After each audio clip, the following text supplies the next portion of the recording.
It is just a stone's throw away from the Queen's residence at Windsor Castle. After a $4 million upgrade, it's decorated for a duchess. Velvet sofas, old mirrors, multi-coloured cushions. There is a granny annex for the glamorous Granny Doria. Meghan's keen to have a space for yoga. Life as a princess may be privileged. The butlers, the chauffeurs. The cleaners, the cooks. It's all very Downton-esque. But Meghan's every move is in the public eye. Probably the most difficult part of marrying into the royal family would be the fact that there's no privacy. I think I'd find it quite difficult having people around you the whole time. So she needs her palace to be a private sanctuary. It's countryside, it's private, it's secluded. It has a wall built around the property. They can literally throw open their doors and windows, be totally free, totally private. And now baby makes 3. It's going to be a much smaller, intimate household in which they want to bring up their baby. We know that they're going for a grey in the nurse, which I think is actually very chic. It's going to be the chicest baby there is. Well, I should hope so. How will Meghan redefine what it means to live like a royal? They want the craziness of being a member of the royal family to end when they go inside their homes. It's a very modern princess thing to do, I think. Modern princess, I like that.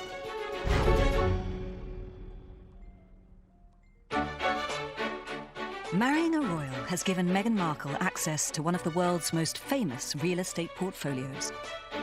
As the current reigning monarch, the Queen's actually one of the biggest property tycoons in the country. The Queen has a property empire worth billions. Everything from cottages, castles, palaces, all up and down the country. Windsor, Sandringham, Holyrood House, Clarence House, Anne Hall, Buckingham Palace, Balmoral, Frogmore Cottage. Kensington Palace. There's a very sumptuous palace in the middle of London. With so many properties, the Queen has plenty of space to house her family. After Meghan and Harry said "I do," she needed to find them a palatial pad. It's long been tradition in the royal family for newlyweds to receive a home to start their new royal family life. The Queen is also being very practical. They need somewhere to live that is secure, that affords them the life that they would like to live, that gives them enough private space while also recognising that they are royal. She doesn't sit there sort of with a monopoly board. What is it that you would like? Where would you like to be living? Then she looks to see what's available. When we got married, we didn't quite receive a house, did we? Maybe a toaster. A small sausage dog for our wedding present. The Queen's youngest son, Edward, and wife Sophie got lucky with their wedding gift in 1999. They live in one of the Queen's most splendid houses. A Victorian Gothic mansion with 57 rooms set in 87 acres. Bagshot Park is one of the largest properties that the Queen's given out to her children or grandchildren. It's so big that just a few years ago, Edward and Sophie had to hire a programme coordinator just to look after the various members of staff. There's the glass coach, driving directly past our camera. When the perfect property isn't available, the Queen goes shopping. She splashed the cash to buy her daughter her dream home. Princess Anne and Captain Mark Phillips, who she married, were both very, very keen horse people. And when they married, there were no properties available within the royal portfolio. And so the Queen found Gatcombe Park for them, which is absolutely perfect for their equestrian needs. Gatcombe Park is very much a working farm, and there are saddles and riding boots and hay. No one is standing on ceremony. The Queen funded her second son, Prince Andrew, when he and wife Sarah Ferguson built their own home. They designed and built this huge country house not far from Windsor called Sunning Hill Park. It seemed to be very brash and modern and very unroyal. It was of a time, it was of the 80s, and the 80s were not the most beautiful aesthetically. I imagine inside it was filled with pelmets of swags of shot silk everywhere. If you look at how Fergie dressed in the 80s, I imagine it would look like that. I'm like big puffed shoulders, like the curtains reflecting that. For sure. It was immediately labelled South York after South York, the Dallas television series. I thought it looked more like a Tesco supermarket. But Fergie and Andrew took it on the chin. They didn't care. They loved living there, and it's where they began raising their children. But the house didn't last much longer than the marriage. It was sold to a Kazakh oligarch who let it fall into disrepair and then pulled it down. The Queen gifted Kate and William use of an apartment in Kensington Palace and Anmer Hall on her Sandringham estate in Norfolk. William obviously has been going to Sandringham since he was a dot, so he knows that area very well. It's relatively private. Part of William and Kate's decision to go to Norfolk was because they have this very tight-knit group of friends there. The Turnip Toffs, these would be people who've been mates with the Queen and Prince Charles, you know, multiple generations. That area of Norfolk in the summer is very happening for posh people. North Norfolk, the coastline, it's got very beautiful beaches, big houses where other sort of posh earls and friends of the royal family live, lots of big estates. It's certainly a very popular, posh British hangout. With so many homes already gifted, what was left for Meghan and Harry? The Queen found them Frogmore Cottage, a des res hidden away on the Windsor Castle estate. It makes sense to me that Harry and Meghan wanted to move to Windsor. For obvious reasons, Frogmore is very personal to them because it's where they held their wedding reception, it's where they did their engagement photographs. Harry has spent a lot of time in Windsor when he was at school at Eton. He loves Windsor. It's not too far from the City of London, so they can easily get into town, but they've got the best of both worlds. It's countryside, it's private, it's secluded, isn't it? Frogmore itself has this fantastic history. Victoria adored it. That's why she wanted Albert to be buried. And all sorts of fascinating people have lived at Frogmore Cottage, including Abdul Karim, who was Victoria's favourite Indian servant. And they used to curry together, they used to talk about India together. They had this incredibly intimate friendship. One of the nicest things about Frogmore Cottage is that it is just a stone's throw away from the Queen's residence at Windsor Castle. You're not far away from the Long Walk, and from there it's straight up to Windsor Castle itself.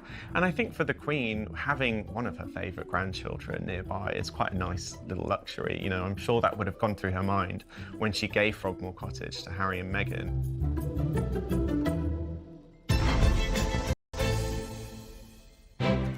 Meghan and Harry's new home was under wraps for months, while a team of builders blitzed it inside and out. Frogmore Cottage needed huge amounts of renovation. They've reportedly... 3 million, apparently. Yes, £3 million worth of renovation. It was previously 5 separate staff apartments for staff working in Windsor Castle, and of course needed to be returned back into one home, and a very different home to what it used to be as well. There is a annex for the glamorous granny Doria, who's going to be flying in. Heathrow's so close, so it makes sense that there's somewhere for her to stay when she comes to look after the baby and visit the family. Harry and Meghan are a modern family. They want certain spaces that weren't even thought of in previous eras. Meghan's keen to have a space for yoga, and Harry wants a home gym. You know, these are things that members of the royal family didn't have in the past. Meghan has opted for a very large grand staircase in the entrance with a double set of stairs either side. You can imagine Gone with the Wind. It's quite an American move, I would say. I think so. I think the whole place is going to be a mishmash of very British and some American traditions. And this grand staircase, you can imagine, you know, the car waiting outside as she sweeps down the stairs in a ball gown off to a glamour. Meghan's in-laws, Kate and William, also took on a major renovation at their London home, Kensington Palace. It had once belonged to the Queen's sister. When Princess Margaret had apartment 1A in the late 60s, 70s, it was very luxurious. It was beautifully decorated, very bold blue colours on the walls. She had a wonderful sink in her bathroom that was pale pink, an orchid-shaped sink. I mean, I think I would have loved that more than any of them. Princess Margaret was the polar opposite to her sister. Where Elizabeth was always rather frugal and restrained, Margaret lived in a much more extravagant way.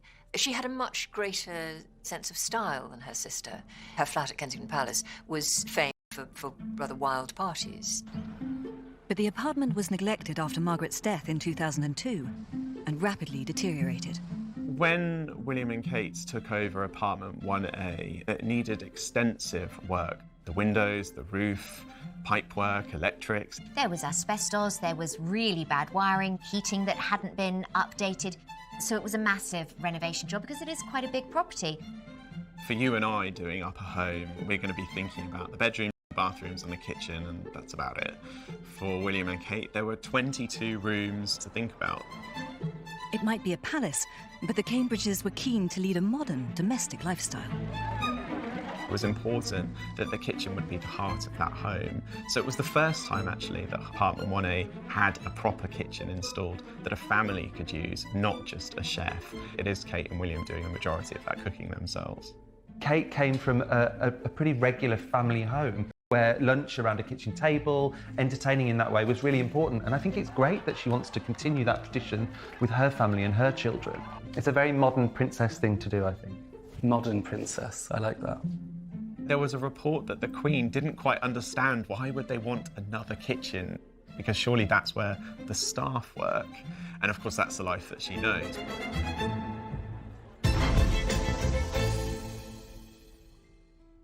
Although the royals spent $4 million on the renovation of Meghan's home and around $1.3 million on Kate's, the Queen likes to be frugal when it comes to her own homes.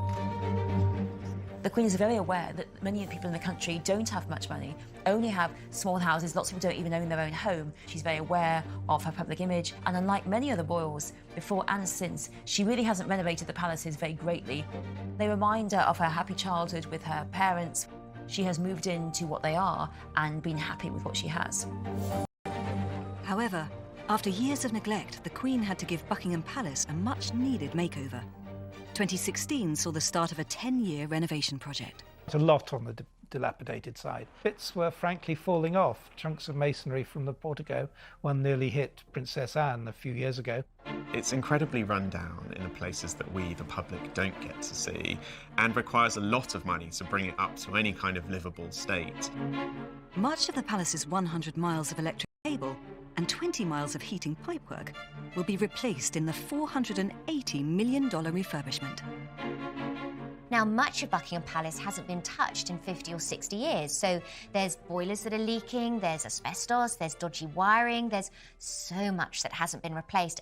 A major justification for the Buckingham Palace renovation was to avoid a catastrophic fire like the one which ravaged Windsor Castle in 1992. The Queen was devastated by the Windsor Castle fire. She really sees herself as a keeper of royal history.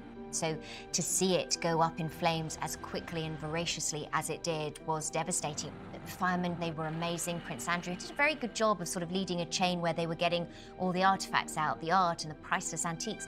Her Majesty is absolutely devastated. She is at present inside the castle, helping to take stuff out of the castle, works hard. The castle needed a 5-year, $50 million restoration to repair the destruction.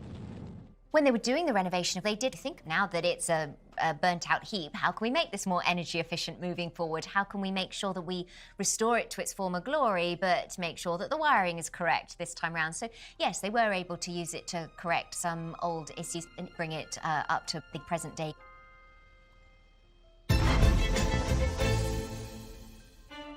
As a future Queen Consort, the Duchess of Cambridge has to combine royal heritage, contemporary style, and the needs of 3 young children in her home. Although apartment 1A is the family home, William and Kate do use it for official purposes. It's a potential palace for them when they are king and queen of the country, and apartment 1A has to adhere to strict royal traditions. Whilst it's their home, it also needs to perform those formal functions, and it's mixing that traditional with the modern vibes. So getting the interior design right was critical. Kate called in the professionals. I knew that Ben Pentreath was helping Kate. He is very traditional, he likes gilt, and he puts things around fireplaces. Posh people are obsessed with fireplaces and mantelpieces, and then they have these sort of seats that you can sit on around fireplaces. Ben Pentreath is perhaps the perfect designer for this space because he naturally, instinctively mixes the traditional and the modern. He uses touches of colour that bring a space into a more contemporary setting, and he... Bernard Thorpe received the Royal Seal of Approval when Kate visited to pick out fabrics. When they've got a new client, interior designers will come to us. They'll probably have an idea in their mind of the look they're trying to achieve. We'll help them to pull out those things that we think they're looking for, and then they'll usually come back with their clients who probably want to see larger pieces of the samples they liked. I love the fact that Kate was very hands-on when it came to the interior design of the apartment. She actually went shopping for the house and she took part in the whole process. It would be very easy to sit back and have things presented to you, but it doesn't have your personality. I think to have something that really means something to you, you need to have chosen it yourself, to put the hard work in. We eventually got a glimpse of William and Kate's taste in April 2016. When they invited the Obamas over when they were visiting the UK, we got to see their formal living room. People were very excited. All the newspapers were zooming in on various parts of the official photograph. My first impression of the Barack and Will picture was actually that it was quite traditional. But when you start to break it down and look in more detail, you can see those modern touches. It's very gorgeous, and the fashion at the moment is for elephant's breath and buttermilk and magnolia. The curtains are a little bit too long, which I love. It's quite casual and relaxed. Yeah. They're obviously a sort of natural fabric. There's some texture there. It just is a nod to a slightly more casual. The loosening of the tie, if you like. Yes. I was lucky enough to go inside apartment 1A. I've had a lot to take in. Got George coming down the stairs in his pyjamas to say hello to Barack and Michelle, and of course Kate and William. The place itself is very impressive. It's very formal. A lot of artwork on the walls. The juxtaposition of the lucite table with the demi-lune behind, the gold-gilt demi-lune no less, is just showing very stark contrast between the old and the new. We've seen Kate shopping in places like John Lewis and very sort of, I guess, normal everyday department stores in the UK. And you can see touches of that around the home. I think it's a little bit older than perhaps what we'd expect for a couple in their 30s.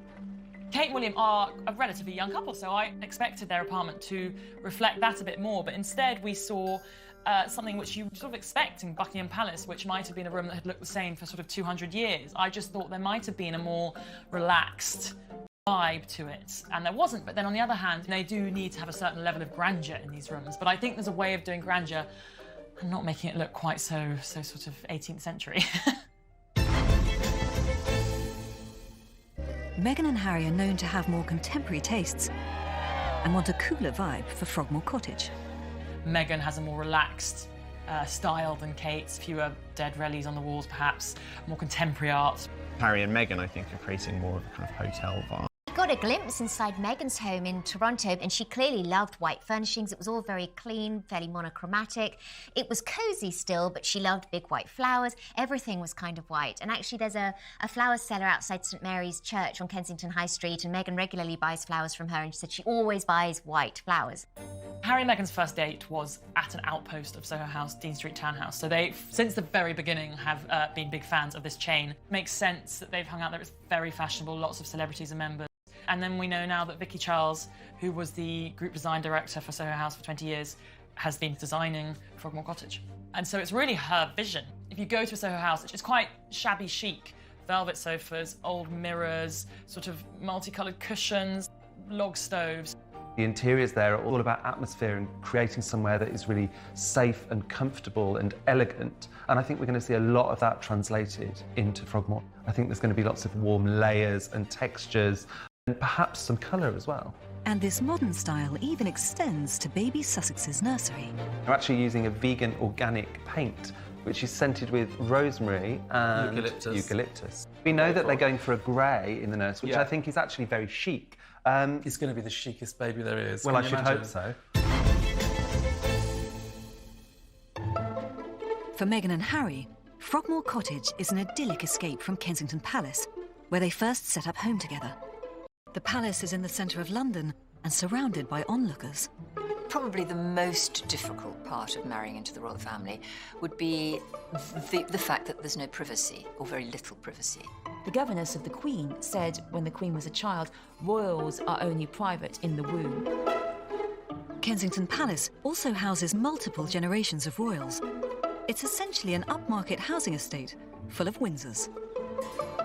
Margaret was there, Princess Margaret, the Duke and Duchess of Kent, the Duke and Duchess of Gloucester, Prince and Princess Michael of Kent, and now we've got a new generation, William and Kate and their 3 children, George, Charlotte and Louis. They now occupy apartment 1A. Eugenie and Jack, they live in Ivy Cottage. Harry and Meghan were living at Nottingham Cottage. It's a lovely, cosy 2-bedroom cottage. Of course, it's where Harry famously proposed to Meghan.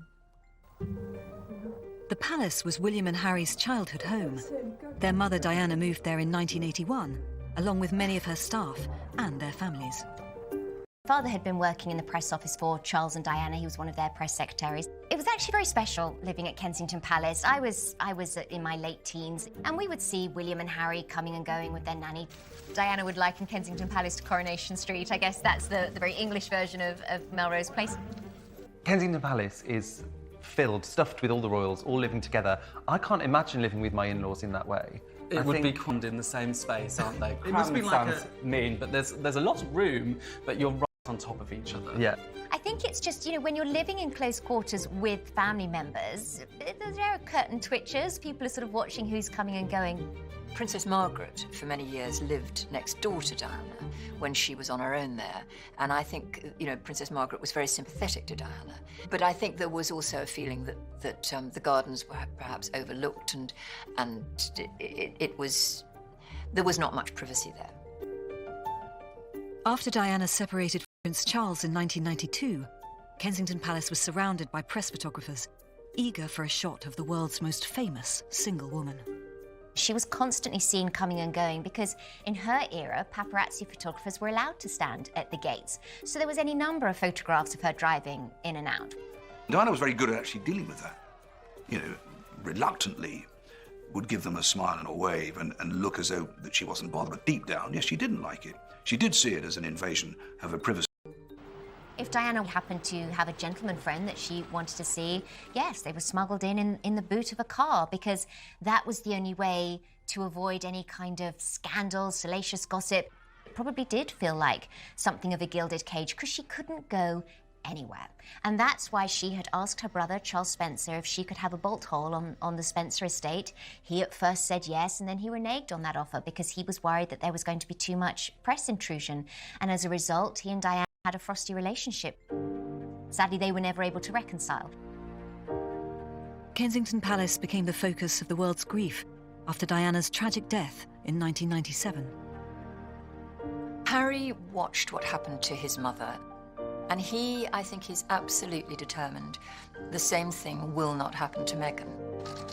Frogmore Cottage gives them absolute privacy and discretion. They're able to raise baby Sussex in the most peaceful environment that's only open to the public 3 days a year. It has a wall built around the property, so when that public is there, they will never get to see the Sussexes. I think they're going to love their life there because they can literally throw open their doors and windows, be totally free, totally private, totally secure, and it could be a beautiful place to raise a family. Meghan and Harry may be raising a family now, but they're also taking on more royal duties as the Queen steps back. So where do they escape to when they need a break from the day job? When you're a royal, you can't just pop to a hotel in France for your holiday. It would just be chaos. So you have to use your palaces. You have to go to Balmoral for summer, Sandringham for Christmas. Meghan was invited to spend Christmas with the royals at Sandringham before her marriage. It was King George V that said there was no better place, I'm paraphrasing, but no better place that he loved than Sandringham. King George VI, the Queen's father, felt the same way. And for someone who's now been Queen for 67 years, there's very few opportunities where you're not on duty. She has memories in those places with her own family as well, so those moments are to be cherished. The Prince of Wales bought himself a hideaway of his own just before his marriage to Diana. Highgrove is very much a Georgian country house. It's got a nice atmosphere about it. It's just got a much more family-orientated feel. It's a place he loves to spend the most amount of time. It's a place he feels most at peace. But Highgrove isn't everyone's idea of the perfect hideaway. I think Camilla finds Highgrove, it's Charles's place. It's not their place. He lived there with Diana. I guess quite a lot of her memories will be from the Diana years when the War of the Waleses was in full flood, when the ghastly tape recordings were being published of their late-night conversations. It was a very difficult time for her and a very painful time for her. And the place she and Charles love to be together is Balmoral, up in Scotland. That is, I think, where they are at their most relaxed. Charles inherited his passion for Scotland from his mother. The Queen really loves Balmoral. It is her beloved place, and I'm not sure whether any monarch ever again will love Balmoral like the Queen. I think she just loves the family time that she's afforded there. The Queen ensures she's surrounded by family at this remote Scottish castle, inviting Kate, Harry and Meghan to spend summer holidays there. Only a few privileged guests from outside the family get to join them.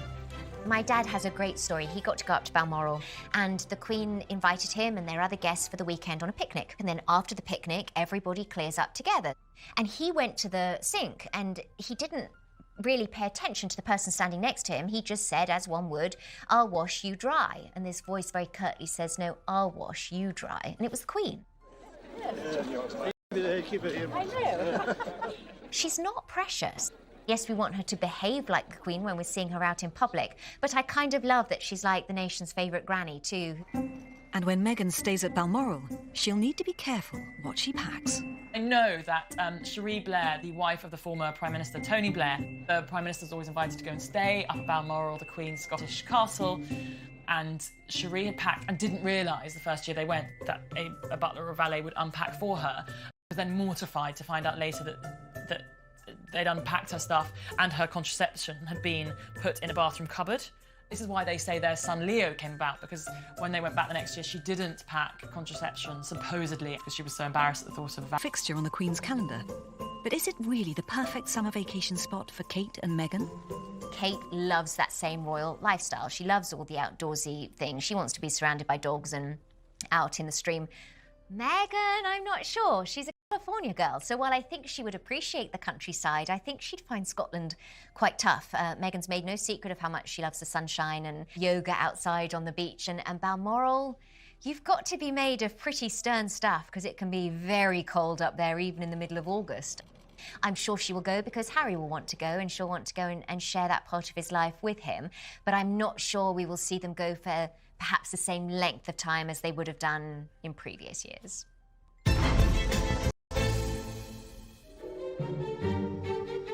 Meghan and Harry will be spending a lot of time at Buckingham Palace. They have a suite of rooms there to house their support staff and provide them with a London crash pad. The palace is also the Queen's office and needs a cavalry of staff to keep the wheels rolling. There is a difference between the Queen and the younger royals in terms of servants. So essentially, the Queen has the biggest staff. Not only is Buckingham Palace the hugest residence, but also her needs in terms of events, her political work. There is still a huge amount of state visits to her, so the staff necessarily has to be very large. There's 450 Buckingham Palace staff working just on the private residences there, and that's not including the spaces that are open to the public or to any of the kind of garden spaces. It's a very busy palace, from the footmen, the private secretaries, the butlers, the chauffeurs, the cleaners, the cooks, the office staff, PR, the housemaids, the housekeeper. It's all very Downton-esque. The royals have jobs done for them that we don't. The man who winds the clocks. There's 450 clocks in Windsor and 1,000 clocks in Buckingham Palace. The clock winder at Windsor Castle, it said it took him 16 hours to wind up all the clocks there. So by the time you've done one load of clocks, you've got to start all over again. The dresser is something that seems a very unique royal job. They will organise the outfits, they will sort out everything with the dry cleaners, they will pack everything, and they will also help to dress you. The Queen's relationships with her dressers is incredible, and there's a brilliant story that one time 2 of her dressers were arguing so much that she came down to the servants' quarters to bed down because she just didn't want to interrupt, because they're both so important to her. She didn't want to interrupt and get in the middle of the fight. The Queen has her own shoebreaker in her, and why not? She has a lot of walking to do. They are custom-made shoes. The shoebreaker in her takes them and walks around Buckingham Palace until they are the perfect level of softness for the Queen to wear.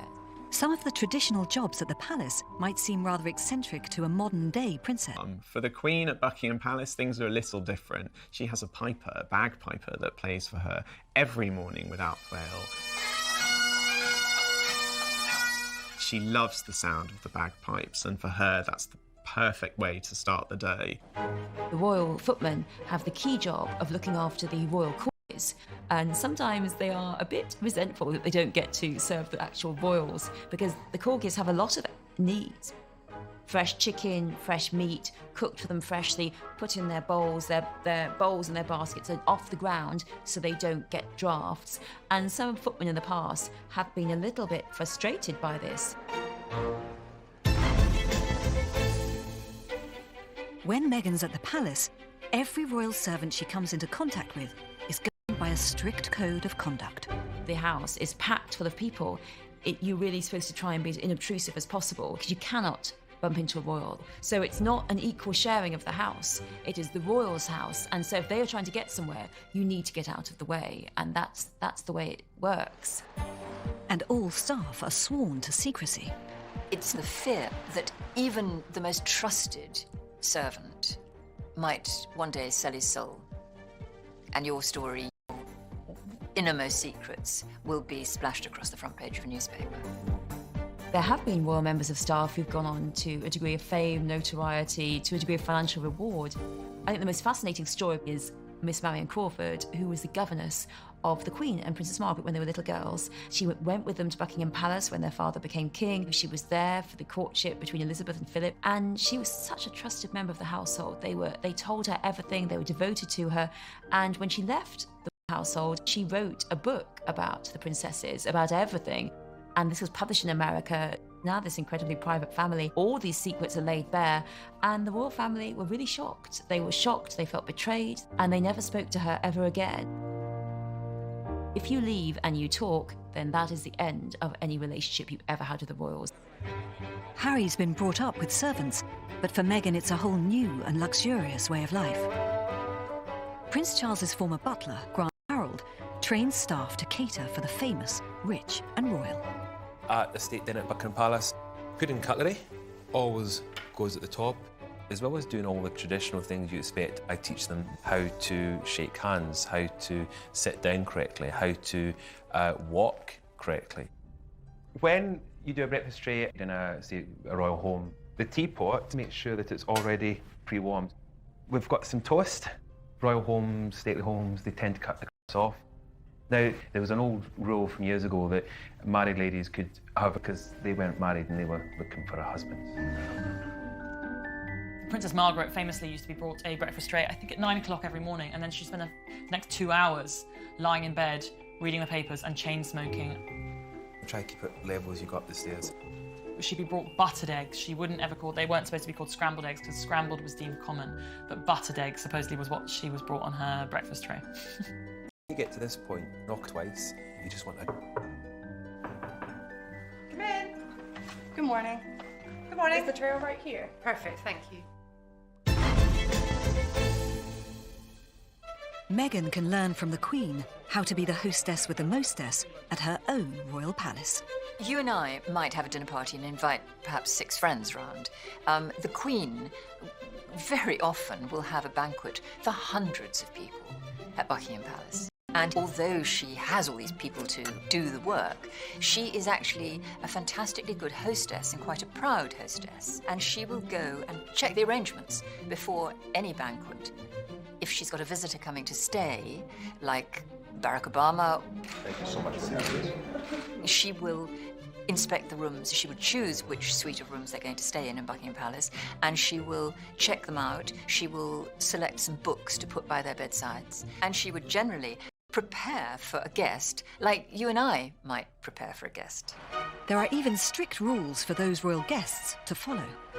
If you're lucky enough to go to an event at Buckingham Palace, what might surprise you is that the menu will not be in English, it will be written in French, which is a very old royal tradition.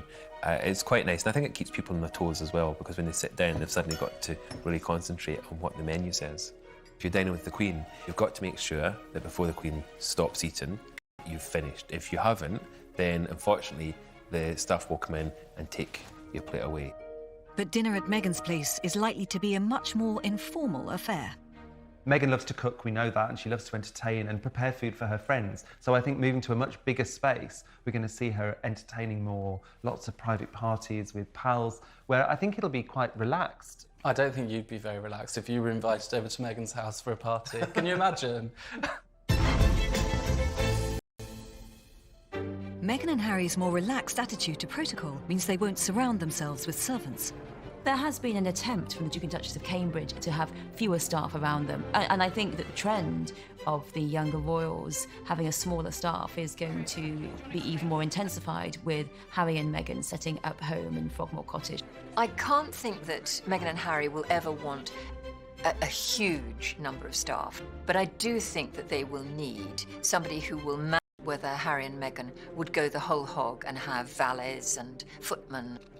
Harry, I think, finds his father's lifestyle probably a bit over the top.